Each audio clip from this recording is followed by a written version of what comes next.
Hi, you guys. Happy Sunday. I hope you're all doing well and keeping safe. I hope you had a great week and I hope you're all looking forward to the coming week ahead. I am looking forward to 2021. I want to just teleport me to Christmas or New Year or just put me in a bucket full of cookies and happiness and people and joyful things around me. I no longer want to read about the things that is going around.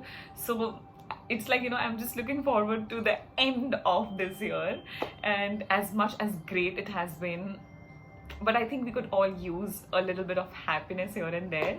So definitely looking forward to 2021. Oh god, I can't believe I'm saying that. Anyway,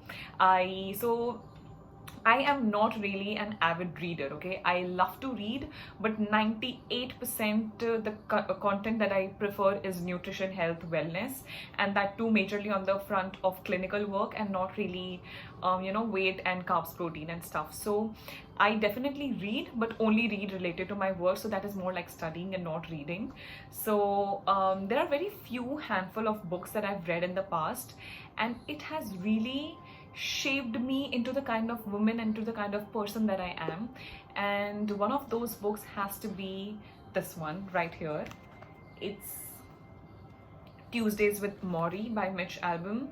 I have not read all of his other books. He has written quite a few books, but this book really, touched me at my core and actually changed the person that I am. So I think I read this back in 2015, 16 maybe, and I remember just picking it up because of the tagline, and that says, an old man, a young man, and life's greatest lesson. And to me, I wanted to know what the life's greatest lesson was, and believe me, I did actually found something of value.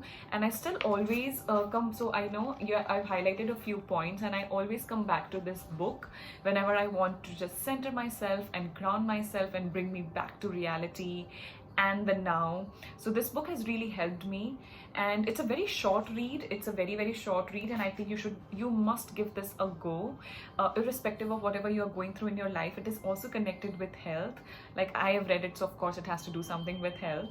So it would really give you a different perspective when it comes to the way you deal with life and the way you treat people and the way you treat love and the way you treat your relationships. So it will actually really help you. And I just want to share a short snippet from this book that I think a lot of us could use. So I'm just quickly going to go through it. So it's like, they're just, so the Tuesdays with Morrie. So Morrie is just sharing a story with Mitch, and this is how the story flows. Morrie has just closed his eyes for a minute before he starts conveying the story. So it's like, okay, the story is about a little wave bobbing along in the ocean, having a grand old time. He's enjoying the wind and the fresh air until he notices the other waves in front of him crashing against the shore. My God, this is terrible, the wave says. Look what's going to happen to me. Then along comes another wave. It sees the first wave, looking grim, and it says to him, why do you look so sad? The first wave says, you don't understand. We are all going to crash. All of us waves are going to be nothing. Isn't it terrible?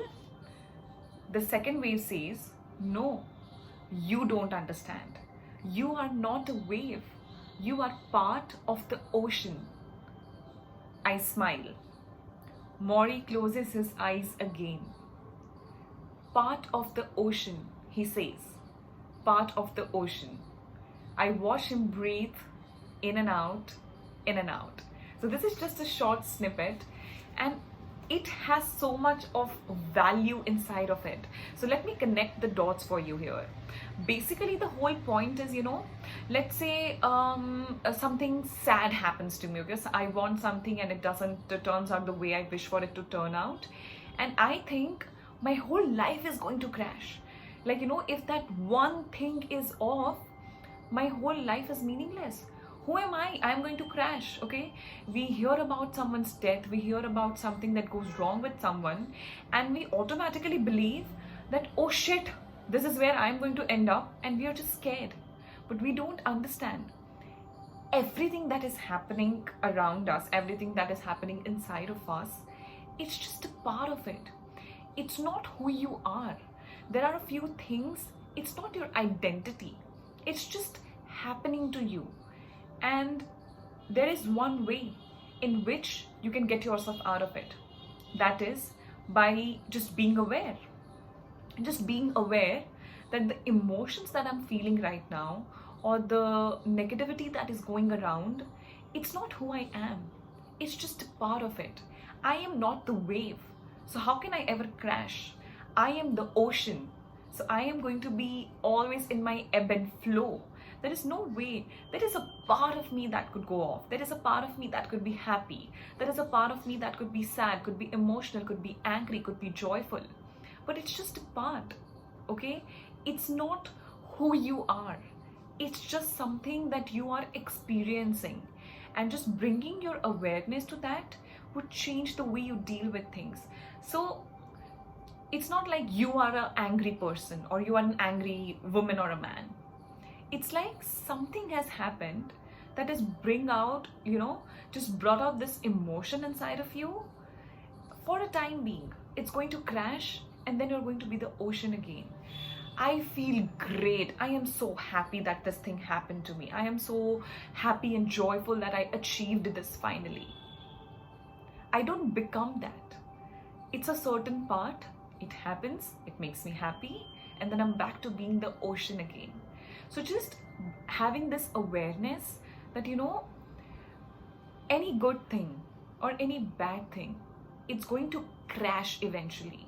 But that's okay, because that's not who you are. Like the second wave said to the first wave, you don't understand. You are the ocean. You are not the wave that is crashing. So you are not angry. You are experiencing anger. You're not happy.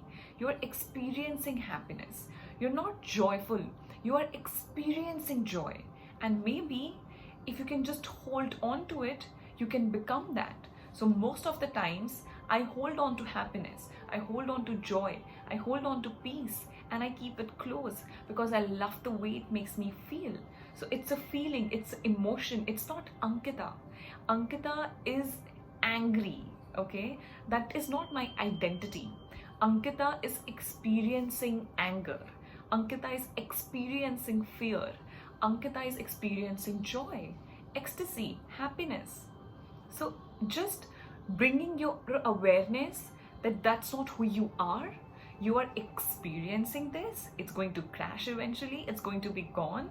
And at the end of the day, you and I are the ocean. We are not waves. We are the ocean. We are not a part of the ocean. We are the ocean. And just, breathing in and out, as the book says around this, it would just be amazing. Just try to have this emotion. Oh, I am feeling like this. No, you're just experiencing that emotion. And you can detach, you can let it go the minute you put your awareness and you allow it to gracefully leave your body, which is a brilliant thing. So maybe, try to include this practice once. So let's say you are talking with someone on call, or with your boyfriend or girlfriend, or with your parents, and something goes off.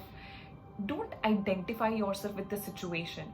Just tell yourself, okay, I just experienced this and I don't like how that experience feels, and I'd like to move on. And you can move on. But just putting your awareness to the circumstance around you will change the way you deal and cope with stress. So the whole purpose of me just speaking about this is, don't identify yourself too much. Don't be afraid to crash, because it's never ending. We are the ocean. It's never going to be empty. It's never going to be not there. Okay, things are going to happen. Waves are going to come up. Waves are going to go down. 2020 happened. 2021 is going to happen. Christmas is on its way. Diwali is on its way. Navratri is on its way. There is so much to look forward to. So I am so sorry. I don't have battery as always. But anyway, so that's the whole point, and I hope this makes sense. And yeah, happy Sunday. I hope you have a great day.